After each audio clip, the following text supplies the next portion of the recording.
Hello friends, geography की एक series में आपका स्वागत है। आशा करता हूँ कि पिछले क्लास को आप लोग देखकर आए होंगे। हम लोग ड्रेनेज सिस्टम के बारे में पढ़ रहे थे, अफवाह प्रणाली, अफवाह तंत्र के बारे में पढ़ रहे थे, जिसमें हमने पिछले वीडियो में देखा था हिमालय अफवाह तंत्र और प्रायद्वीपीय अफवाह तंत्र के बीच में क्या अंतर है। आज हम लोग हिमालयी नदी तंत्र से शुरुआत करेंगे। किससे करेंगे? हिमालयी नदी तंत्र। हिमालयी नदी तंत्र से शुरू कर रहे हैं। तो हिमालयी नदी तंत्र यानी उसे जिसमें हिमालय से उत्पन्न होने वाली नदियाँ, जिसमें प्रमुख नदियाँ हैं सिंधु नदी तंत्र प्लस गंगा नदी तंत्र, ब्रह्मपुत्र नदी तंत्र। ये जो नदियाँ हैं ये क्या है? 12मासी है।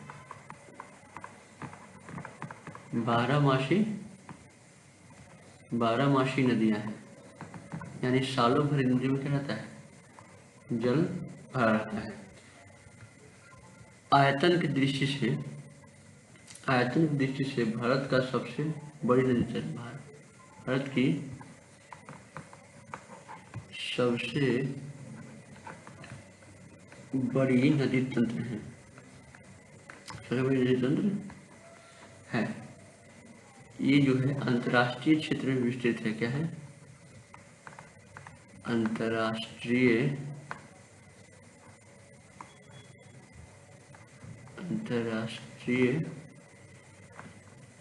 क्षेत्र, अंतर्राष्ट्रीय क्षेत्रों तक विस्तृत है। कैसे? तो ये जो नदियां हैं पाकिस्तान, अफगानिस्तान,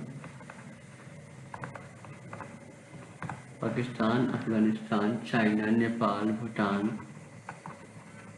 चाइना, नेपाल, भूटान,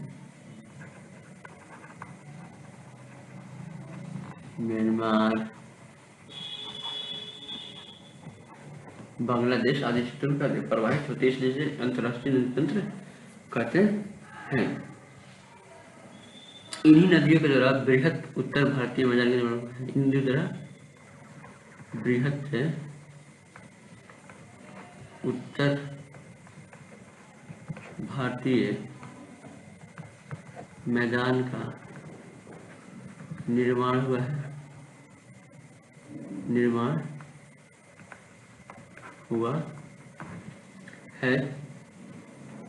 इन नदियों का, ये नदियाँ हैं, इनका 95% जो स्रोत है, 95% जो स्रोत क्या है?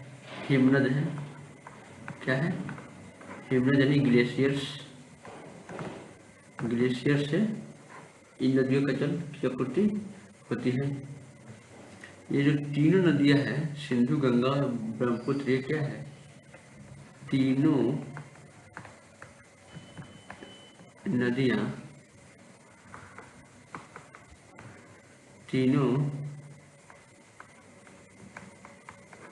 नदियां पूर्ववर्ती नदी हैं।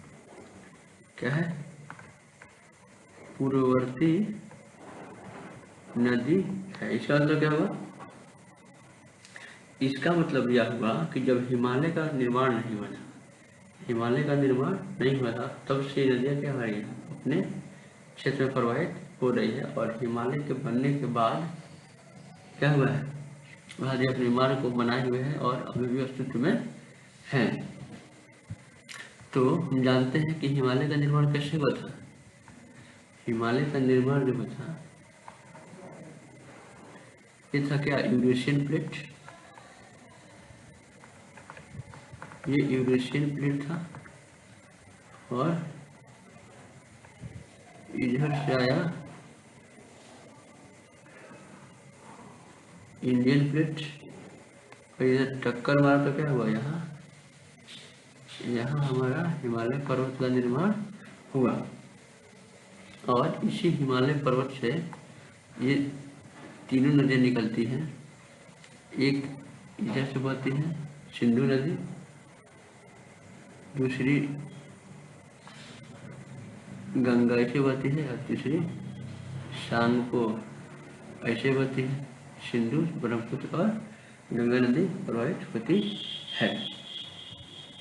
तो ये है पूर्ववर्ती नदियाँ। इसका मतलब है कि हिमालय के निर्माण से पहले ये नदियों का क्या अस्तित्व था। ये जो नदियाँ हैं ITCZ इंडस सैंगपो सूचर जून से होकर प्रवाहित होती है। यानी जो इंडियन प्लेट और यूरेशियन प्लेट का जो बीच का क्षेत्र है, ये जो क्षेत्र बना इसको कहते हैं ITCZ। क्या कहते हैं? ITCZ। क्या कहेंगे इसे? Indus Tsangpo suture zone.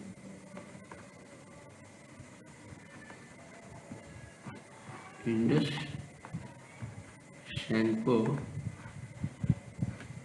Suture zone, इससे ये इंडस और सैंगपो नदी प्रवाहित होती है। अब देखते हैं पूर्ववर्ती नदियाँ। क्या देखते हैं?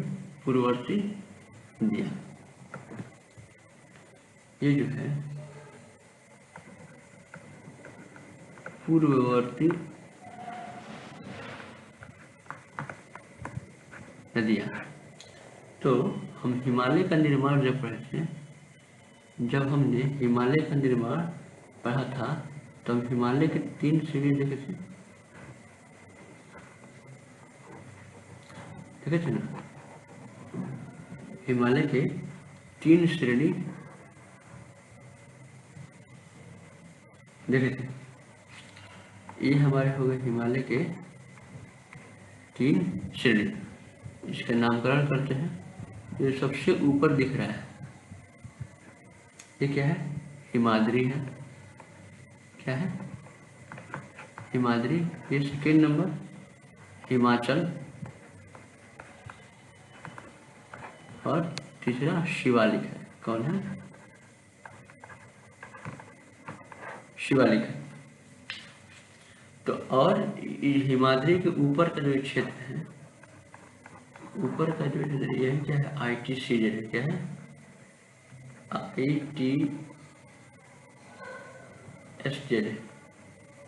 ITCZ Indus Tsangpo suture zone. Indus Tsangpo suture zone, जिसमें इंडस और सैंगपो नदियाँ प्रवाहित, सैंगपो नदी ब्रह्मपुत्र नदियाँ प्रवाहित होती है। तो हम पढ़ते हैं यहाँ एंटीसीडेंट। यानी अब एंटीसीडेंट में भी 3 प्रकार की नदियाँ हैं। क्या है? एंटीसीडेंट में भी 3 प्रकार की नदियाँ हैं। वो कौन कौन है? ये क्या है? पर्वतों पर क्या है? ग्लेशियर्स हैं, और इन ग्लेशियर से नदियाँ निकल कर आ रही हैं।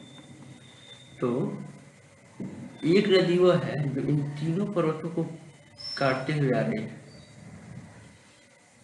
एक नदी वो है जो तीनों पर्वतों को काटते हुए आ रही है। और दूसरी नदी यह है कि हिमाद्री से निकलती है और हिमाचल को काटती है और शिवालिक को काट के आ रही है। ठीक है। और दूसरी नदी है जो हिमाचल से ही निकलती है केवल शिवालिक को काट के आ रही है। तो यह 3 प्रकार की नदियाँ हैं। तो यहाँ 3 प्रकार बनाते हैं। 3 प्रकार कौन बनेगा?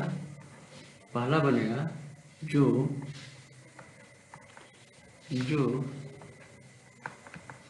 तीनों श्रृंखलाओं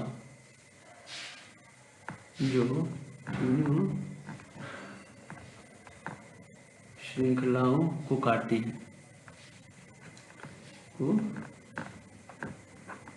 है, यानी वे नदी जो तीनों श्रृंखलाओं को काटती है। इसमें 6 नदियाँ आती हैं। कितनी? 6 नदियाँ। कौन कौन? सिंधु,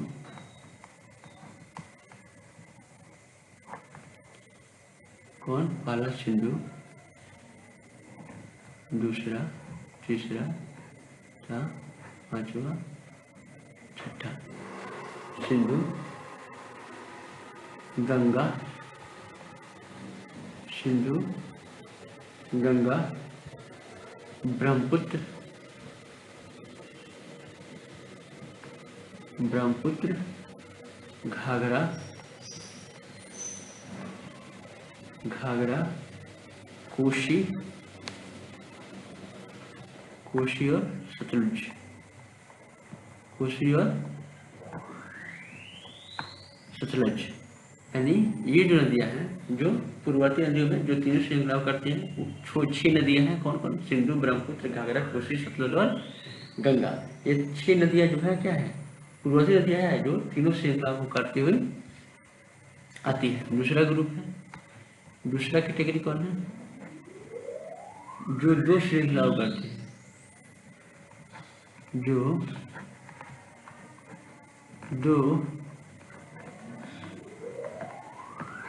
2 श्रृंखलाओं को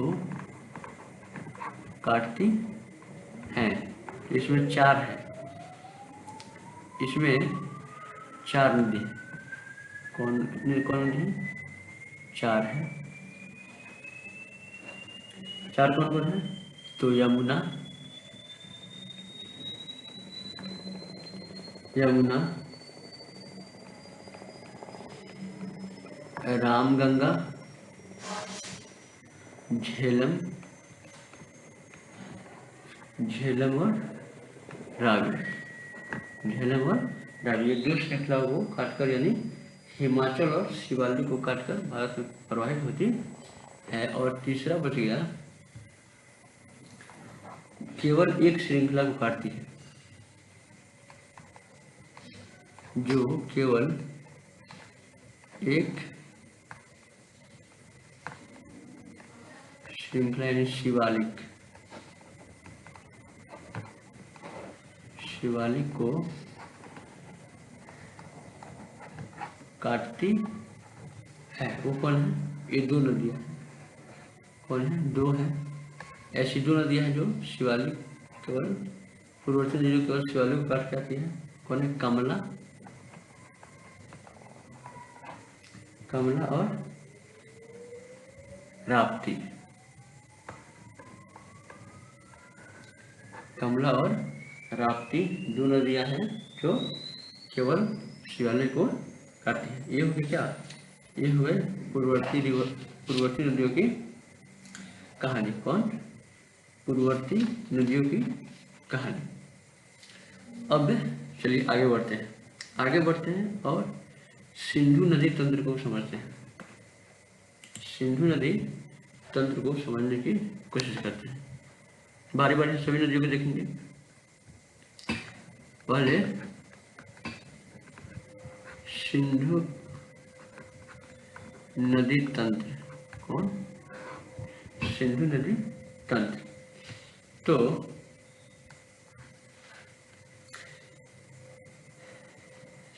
हमने पीछे पढ़ा था, क्या पढ़ा था? यहाँ देखिए, चलिए फिगर बनाते हैं। फिगर को ध्यान देखिए। यहाँ एक झील है जिसका नाम है मानसरोवर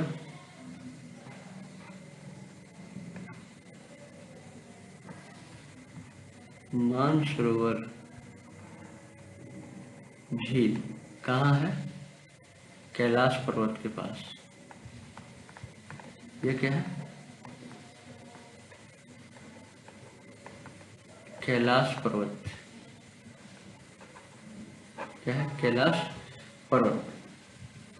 अब इसी कैलाश पर्वत मानसरोवर झील से एक नदी निकलती है, उत्तर की ओर पहले प्रवाहित होती है।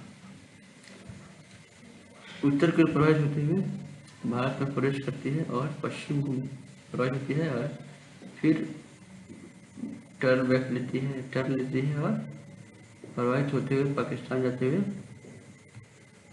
जाके अरब सागर में डेल्टा का निर्माण करती है, अरब सागर में गिर जाती है। और इसी नदी का नाम क्या है? सिंधु नदी। क्या नाम है? सिंधु नदी। और इस सिंधु नदी यहाँ जो टर्न लेती है, हम लोग हिमालय की उत्पत्ति में पढ़ते, ये कौन सा है? नंगा पर्वत है। कौन है? नंगा माउंटेन है ना, यही से बैंड होती है। तो इसी नंगा पर्वत के पास इधर अफगानिस्तान पाकिस्तान से बहती हुई एक नदी आती है और इसमें सिंधु नदी में मिलती है। इस नदी का नाम है गिलगिट। क्या नाम है? गिलगिट नदी। इधर यहाँ पर्वत श्रृंखला है, इधर उत्तर से यहाँ सिंधु नदी में दो नदियाँ आकर मिलती है। दो नदियाँ आकर मिलती है, एक का नाम है श्योक नदी और एक है नुब्रा। क्या है? नुब्रा और श्योक नदी कहाँ मिलती है? उत्तर की ओर से सिंधु नदी में मिलती है। अब उसके बाद सिंधु की बहुत सहायक नदियाँ हैं, जैसे इसी मानसरोवर के नीचे से, इसी मानसरोवर के आसपास एक झील है जिसका नाम है राकस। राकस या राक्षस झील, राकस झील गई है झील। यहाँ से एक नदी निकलती है जिसका नाम है सतलुज। क्या है? सतलुज नदी। और एक नदी यहाँ जम्मू कश्मीर से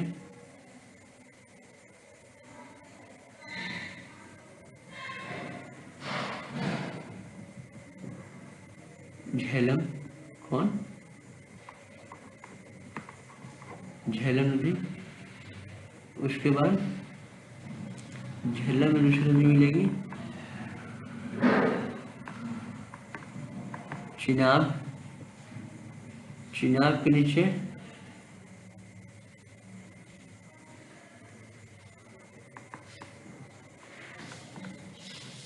रावी और सतलुज में मिलेगी एक नदी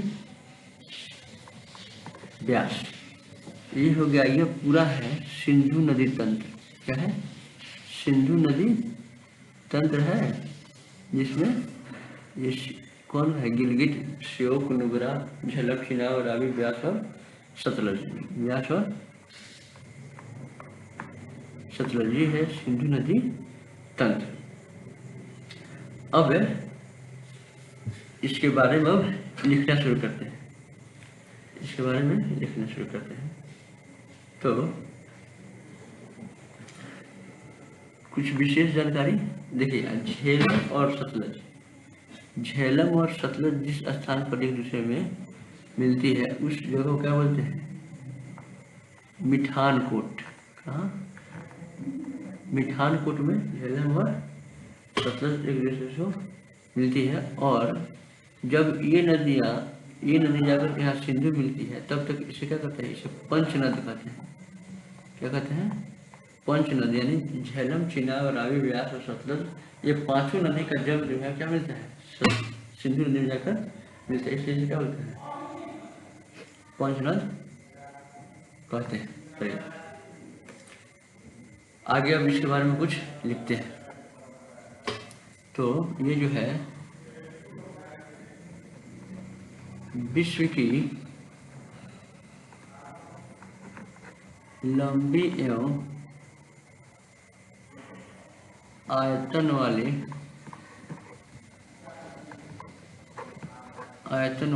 बड़ी नदियों में से एक है। बड़ी नदियों में से एक है। इसका उद्गम, सिंधु नदी का उद्गम मानसरोवर झील, मानसरोवर झील से होता है। बोखारचू ग्लेशियर। कौन?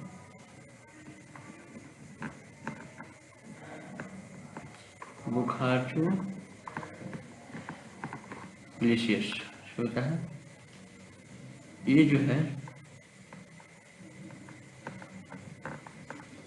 नदमुख अरब सागर में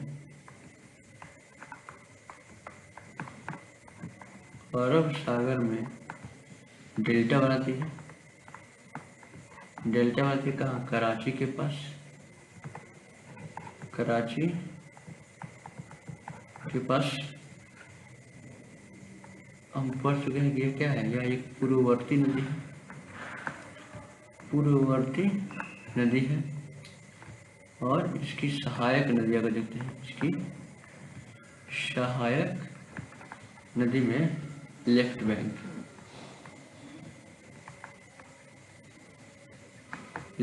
यानी बायां छोर से इसकी सहायक नदी और राइट बैंक,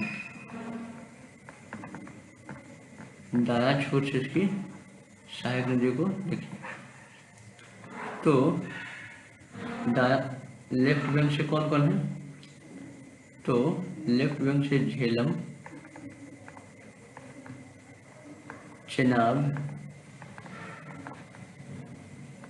रावी, ब्यास और सतलज। ये क्या है? ये इसी क्रम में है, उत्तर से दक्षिण, यानी इधर नॉर्थ हो गया, इधर साउथ हो गया। राइट बैंक यानी दाहिनी ओर से सिंधु में मिलने वाली नदियाँ, श्योक नदी, श्योक और नुब्रा एक में था। नुब्रा, श्योक और नुब्रा, गिलगिट नदी और एक काबुल नदी स्वात घाटी में बहती है। काबुल नदी जो स्वात घाटी पाकिस्तान में किसे मिलती है? सिंधु नदी में मिलती है। तो ये था क्या? ये था सहायक नदी, सिंधु नदी की सहायक नदी। अब सिंधु नदी तंत्र के बारे में एक और महत्वपूर्ण बात है कि सिंधु नदी पाकिस्तान और भारत में महत्वपूर्ण मुख्य रूप से प्रवाहित होती है। इस बीच सिंधु नदी को लेकर पाकिस्तान और भारत में एक समझौता हुआ जिसे सिंधु नदी जल समझौता कहते हैं। क्या कहते हैं? जो कब हुआ था? 1960 में हुआ था। Indus water treaty, IWT। इसमें जो नदियां हैं, नदी और सहायक नदियां हैं, उनको दो भागों में बांटा गया था। एक वेस्टर्न रिवर और एक ईस्टर्न रिवर, पूर्वी नदियां और पश्चिमी नदियां। तो वेस्टर्न रिवर में रखा गया इंडस, सिंधु, झेलम और चिनाब को। सिंधु, झेलम और चिनाब को। और पूर्वी नदी में रखा गया रावी, ब्यास और सतलज को। और क्या किया गया? ये जो वेस्टर्न नदियां हैं, ये वेस्टर्न नदी दिया गया कि इसके वाटर जो है पाकिस्तान यूज करेगा। कौन करेगा? पाकिस्तान यूज करेगा। और ईस्टर्न नदी को पूरा स्वामित्व किसका रहेगा? इंडिया का रहेगा। यानी वेस्टर्न नदी पर इंडिया जो है डैम नहीं बनाएगा और ईस्टर्न नदी पर डैम नहीं बना सकता है। भारत जो है वेस्टर्न नदी पर डैम नहीं बना सकता है, पानी को रोक नहीं सकता है। Run of the water project बना सकता है। इसका मतलब क्या है? बिना पानी स्टोर किए कोई प्रोजेक्ट आप बना सकते हैं। किस पर? वेस्टर्न नदी पर Bharat run of the water project बना सकता है। ईस्टर्न नदी पर बांध, ईस्टर्न नदी पर भारत को ये जो रावी, ब्यास और सतलज इस पर पूरा अधिकार है। जैसा प्रोजेक्ट बनाना है, बांध बनाना है, डैम बनाना है, नहर निकालना है, कैनाल बनाना है, सब आप क्या कर सकते हैं, बना सकते हैं। तो ये था इंडस वाटर ट्रीटी। क्या था? Indus water treaty. ठीक है, तो आशा करता हूँ कि ये सब बातें आप लोगों को क्या होगी, ये सब बातें आप लोगों को समझ में आई होगी। ठीक है, तो इस वीडियो को हम लोग यहीं पे समाप्त करते हैं। अगर आपको लगता है ये वीडियो आपके एग्ज़ाम के व्यू से आपके लिए महत्वपूर्ण है तो इस चैनल को सब्सक्राइब कीजिए और अपने दोस्तों के साथ शेयर कीजिए ताकि आपके दोस्त भी इसका लाभ उठा सकें। चलिए तब तक के लिए धन्यवाद। फिर मिलेंगे आपको अगले लेक्चर में। Thank you.